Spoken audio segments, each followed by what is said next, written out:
I won her heart, and lost it in one night. R/true off my chest format, 15,000 characters including spaces, 500 words. Part 1, we weren't supposed to happen. I never meant to fall for her. We started out as co-workers. That's all it was. I was a barista trying to pay off student loans and avoid a total mental breakdown. She was the new girl, quiet, bookish, pretty in that doesn't know she's pretty kind of way. Her name was Sarah, and the first time she walked behind the counter, she apologized to the espresso machine. No joke. Sorry, she mumbled when she bumped it. I laughed. She blushed. I didn't think much of it at first. I was dating someone. We'll get to her later. But day after day, Sarah and I worked the same shifts. Same playlists. Same rude customers. Same inside jokes about regulars. One guy ordered a venti decaf triple shot sugar-free caramel latte with skim milk, extra hot, no foam. We called him Lord Valdrink.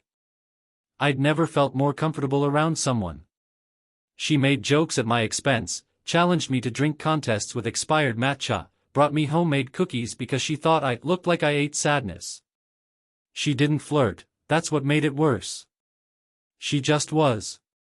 And somehow, that was enough to stick under my skin like a splinter. Meanwhile, my relationship with Rachel was crumbling.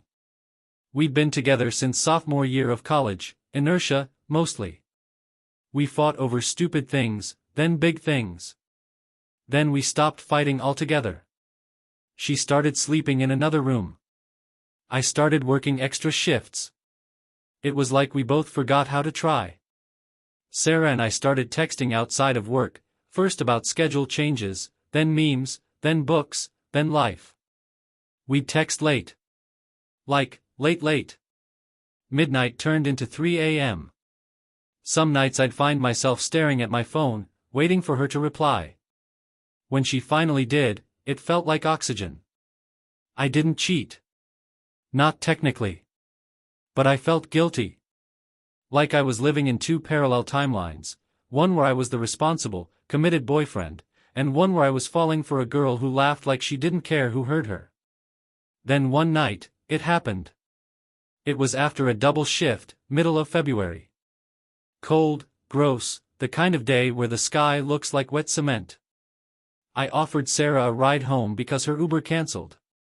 She hesitated, then nodded. She lived across town, so it was a 20-minute drive. We didn't talk much. Just some quiet music and the occasional, "this weather sucks." When we pulled up to her apartment, she looked at me for just a second too long. I should have just said goodnight. Instead, I said, "You wanna come over? I've got whiskey and way too much leftover pizza." She stared at me. "What about Rachel?" I froze. "She's out of town." "That's not what I asked." Silence. And then she said, "No. But thank you." That "no" hit harder than I expected. A week passed. Things were tense. At work, she barely made eye contact. I felt like a creep, like I'd messed up something good. So I backed off. Focused on my relationship. Tried to patch things with Rachel. But something had shifted. One night, I got a text from Sarah. "Can I tell you something?" I stared at the screen for a full minute before replying. "Always." She called. Not text, called. Her voice was shaking. "I think I'm falling for you," she said. "And I hate it. Because I know I can't have you. And I don't want to be that person. But I also can't keep pretending like I'm okay." I sat in silence. Because I was falling too. I didn't sleep that night. I kept thinking about Sarah. Her laugh. The way she always smelled like lavender and espresso. The way she actually listened to me, unlike Rachel, who'd started treating me like background noise. But guilt's a funny thing. You can ignore it when it's quiet. But when it screams, it owns you. So I did the right thing. I told Rachel the next day that I thought we should take a break. She didn't argue. Just nodded and said, "It's about time." I told Sarah. Her reaction?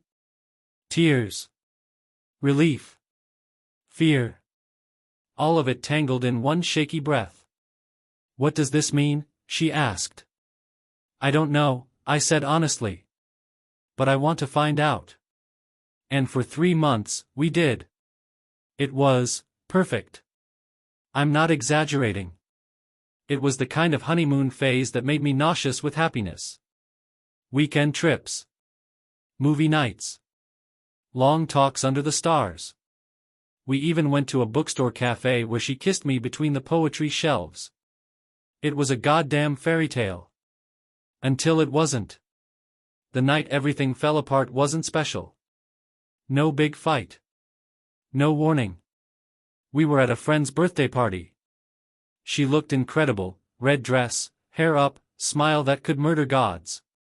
I was holding her hand when she froze. Across the room stood Rachel. I'd forgotten she was friends with my coworker's sister. Stupid, right? Rachel saw us. Locked eyes. Smiled. Then walked over. What happened next is the stuff of nightmares. Rachel leaned in, hugged me, then turned to Sarah. "So you're the girl who stole him?" Sarah flinched. "Excuse me?" Rachel sipped her drink. "Oh, don't play dumb. He used to text you while I was asleep next to him, didn't he?" I felt the air leave my lungs. Rachel turned back to me. "You didn't tell her that part, huh?" Sarah stepped back. "Is that true?" Sarah, Is that true?" I couldn't lie. "Yes." She walked out. Didn't scream.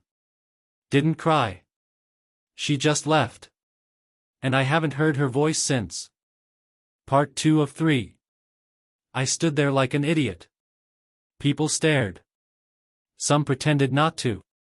I must have looked like a deer in headlights, drink in hand, mouth slightly open, heart doing backflips inside my ribs. Sarah was gone. I pushed through the crowd, barely muttering apologies. My phone buzzed. "Rachel." I didn't answer. Not now. Not after that stunt. It wasn't just petty. It was surgical. She knew exactly what to say, how to say it, and when.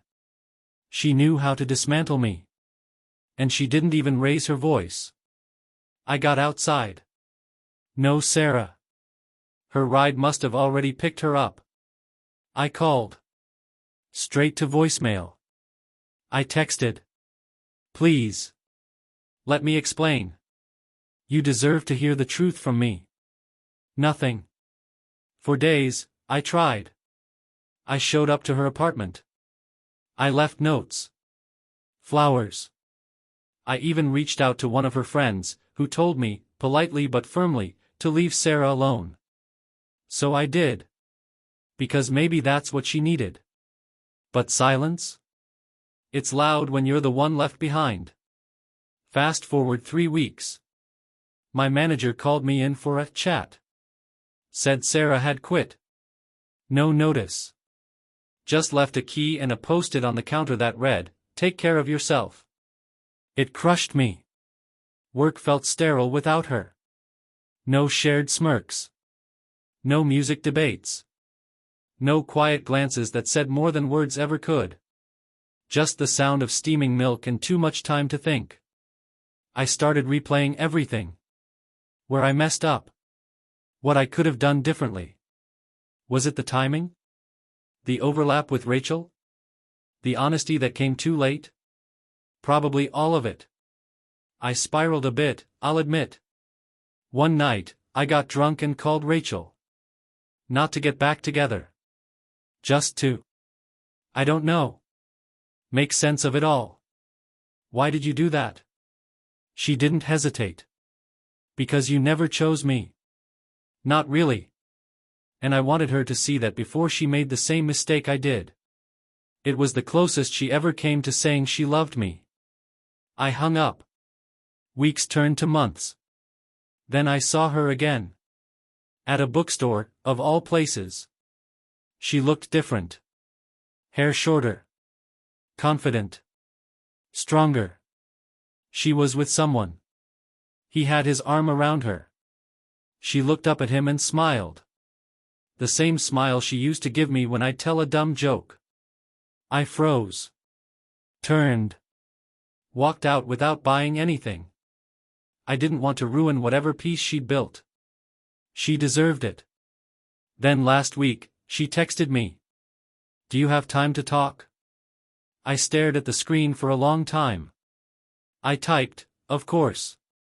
Sent. And waited. We met at a diner. Neutral ground. Middle booth. She ordered chamomile tea. I got black coffee. Typical. She looked at me. Not angry. Not cold. Just, human. Tired maybe. "I'm not here to rehash everything," she said. "I just want to know one thing." I nodded. "Why didn't you tell me sooner?" "About the overlap. About Rachel. About everything." I opened my mouth. Closed it. Opened it again. "Because I was afraid you'd leave before I had a chance to show you how much you meant to me." She nodded slowly. Looked down. Stirred her tea. "I think you did love me," she said quietly.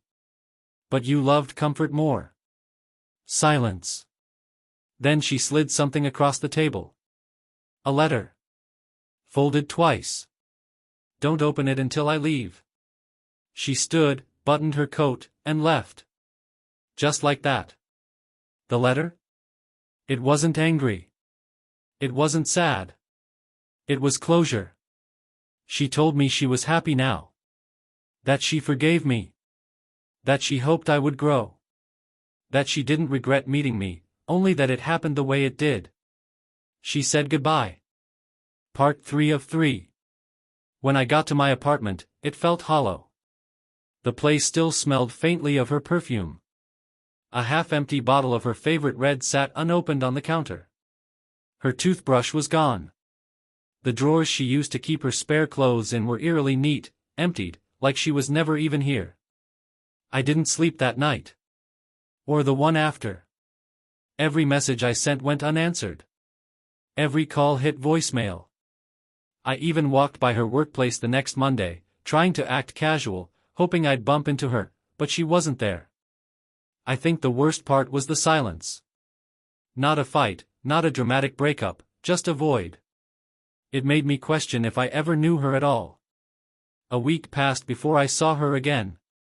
It was totally random. I'd gone to get coffee near the university where I used to TA, and there she was. Sitting outside, laptop open, typing furiously like the world didn't just fall apart. I froze. She didn't see me at first, so I had this second where I could just leave. Walk away, pretend I never saw her. But I didn't. I couldn't. I walked over, heart pounding in my chest like a damn drumline. "Sarah?" I said, barely above a whisper. She looked up.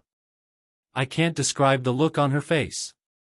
It wasn't shock, or anger. It was tired. Like seeing me just drained her. "I figured you'd try to find me," she said calmly, closing her laptop. "I needed to talk to you," I stammered. I didn't know what happened. "You just disappeared." She nodded slowly. I did. A beat of silence. "You just left," I continued. "After everything. You left without a word, Sarah." She let out a sigh. "Because if I said goodbye, I would have stayed." That hit harder than I expected. We sat in silence for a bit. The hum of traffic and distant chatter filled the space between us. "I didn't lie to you," I finally said. "I was never with Claire like that. Not emotionally. I didn't sleep with her. It was just." She held up a hand. "I know you didn't sleep with her," she said. "That's not what broke me." I blinked. Then what did? It was the fact that you could lie so easily. That you thought I wouldn't notice. That you didn't even give me the courtesy of the truth when I asked you directly. I swallowed hard. You looked me in the eyes and gaslit me, she said. That's worse than cheating. And there it was. The thing I'd been avoiding, the real root of the problem. It wasn't the hug. It wasn't Claire. It was me. My cowardice. My inability to admit I screwed up in the moment, to face her pain head-on. I thought I was protecting you, I said. Her expression didn't change. No. You were protecting yourself. She was right, of course. After a long pause, I asked, so what now? She looked at me like she was seeing a memory, not a person. I'm not angry anymore, she said. But I can't go back to who I was with you. I don't trust you. And I'm not going to pretend I can just reset that. I nodded, tears stinging my eyes. I still love you, I admitted. She smiled, softly, sadly. That's the hard part. I still love you too.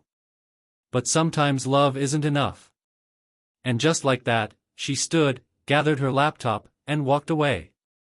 It's been 6 months since that day. I haven't dated anyone else. I tried, but every first date ends in some version of me comparing her to Sarah. I started therapy. It's not magic, but it's helping. I'm learning things about myself I wish I'd known before I met her, things I wish I could tell the version of me from a year ago. The scared, insecure guy who thought that one tiny omission wouldn't matter. I still think about her every day.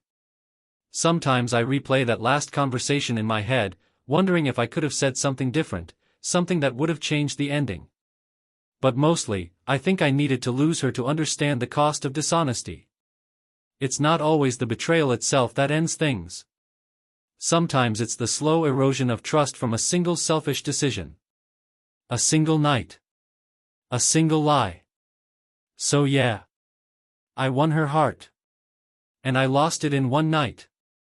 I'm trying to become the kind of man who wouldn't make the same mistake twice. Not because I hope she'll come back. But because next time, if there ever is a next time, I want to be worthy of love that deep. Thanks for reading. If you've made it this far, I don't know if I deserve your empathy, but I appreciate your time.